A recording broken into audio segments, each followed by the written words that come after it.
எல்லாமே அவங்களே பார்த்துருக்காங்க. ஸோ இவங்களுக்கு என் மனமார்ந்த வாழ்த்துக்கள். ஏன்னா பேய் கொட்டு அப்படின்னா நானே மேடம்கிட்ட கேட்டேன், என்ன மேடம் பேய் கொட்டுன்னு பேர் வச்சிருக்கீங்களே அப்படின்னு. இல்லை இப்படி இப்படி கொட்டுவோம் இல்லையா அந்த இதுதான் அப்படின்னு. இதில் படத்தில் நடித்தவங்க யாரையுமே காணோம். ஏன்னு கேட்டேன். ரொம்ப கொட்டிட்டாங்க. ரொம்ப கொட்டிட்டீங்களா ஸ்பாட்டில்? ஏன் எல்லாரும் இதில் நடித்தவங்களாம் வரல சொல்லுங்க. எல்லாரும் எப்படி இருந்தாலும் சம்பளம் வாங்கியிருப்பீங்க. வெளியூர்ல இருந்தாக்க என்ன எல்லாருமே வெளியூர்ல இருக்கீங்க? ஷூட்டிங் இருந்தாக இப்ப ஷூட்டிங் வந்திருப்பீங்கல்ல.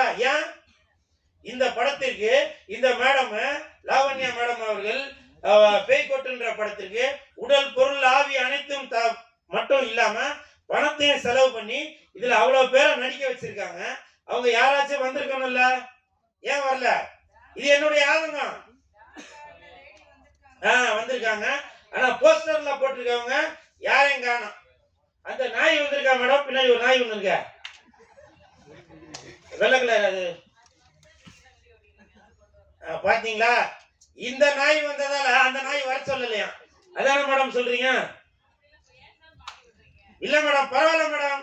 இந்த நாய் நன்றி உள்ள நாய், இந்த நாய் பாசமான நாய். புரியுதுங்களா?